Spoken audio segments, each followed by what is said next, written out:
have a strong enough cardiac surgery team. So we had to travel to Philadelphia to have this procedure done. The initial diagnosis was that he would be born with hypoplastic left heart syndrome, which means that the left part of his heart would have been completely inop. But as he grew, God favored us, and He made that part of his heart grow enough to sustain him after birth. And we were at the hospital many hours, and we took a chance by bringing in a guitar at the risk of being kicked out, which we later were. Not really kicked out, but just we weren't doing it out in the hallways. So we had the freedom to sing and worship and thank God in advance for the things that He was going to do. Because without him, baby Nathanael would have been born, and within a couple of hours he would have died, given the initial diagnosis. But the left part of his heart grew enough to sustain him to be able to operate and have the other issues corrected. So as we're just worshiping and singing and believing in the Lord gave us this song in the middle of the hallway as we're praying and singing. Which as soon as it's ready, we will show you. It's not like a masterpiece or anything. It's just something that just kind of came out of our hearts and in memorial of this time, really. So we were in this giant hallway, basically. So this is what the song says.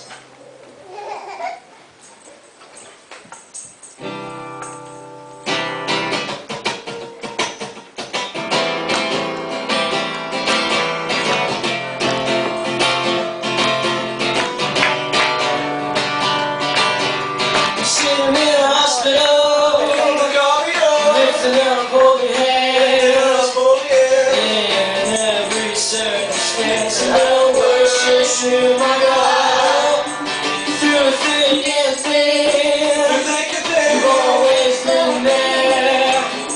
In every circumstance, I'm gonna worship you, my God. Jesus, I will praise you. Jesus, I will praise you. Jesus, I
Another amazing lesson besides this song was that as we were doing this, just to let you know, this was an old children's hospital. For those, because I haven't told this story to everyone. It was an old children's hospital, so you saw a lot of sick children. You saw children with cancer, children who were bedridden for many years, children going through chemo, children going through heart operations, or you name it. It was just children. And of course, their parents. For any of us who are parents, we know how much it hurts to have one of our children fall down and scrape their knee and have nothing better but to say, hey, look, listen, you need to get up, wash it, and that's as far as I can go, If I could say magically, be healed and be cured and feel no more pain, then that would be amazing.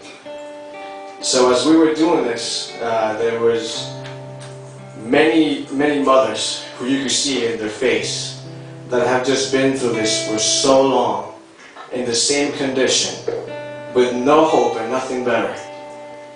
And they found that in what we were doing, in our worship, in our song, that their children became interested and they wanted to see what was going on in the hallway. So their mothers got up and grabbed their oxygen tanks or IVs or whatever they had attached, because I couldn't recognize half those things, and they would bring them over just to hear the songs and just to say hi to us and just have their children's spirits a little elevated just for one moment. And there was this lady that came up to us, and she was pushing her I think it was 4-year-old, who they called the governor, because it was like he owned the place because he had been there so long. So there was those mini cars, and he was in there with steering, and she was pulling his oxygen tank because he had it in his nose and everything. And he came over and he touched the guitar, and he was making requests, and he wanted to meet us because he thought we were the greatest thing, because he'd never seen anything like it, because he lived most of his time in the hospital.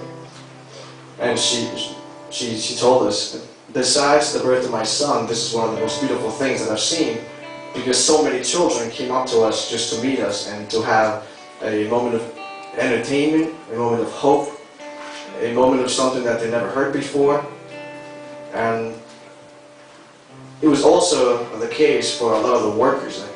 They were like, guys, we've had such a rough week because a lot of children, they also died in that place.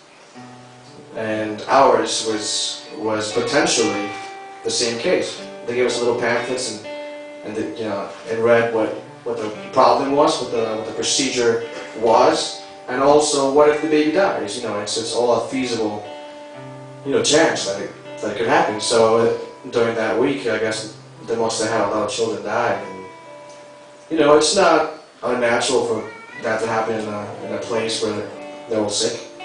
So they said we really needed this, and we're so sad that you're leaving. But I thank God that the birth of our son was not only a blessing to us, but also a blessing to many other people who needed it. Amen. So this is what we do, and this is what we do. I'm not in this for the rewards, but His Word does say not to forget the benefits. Amen?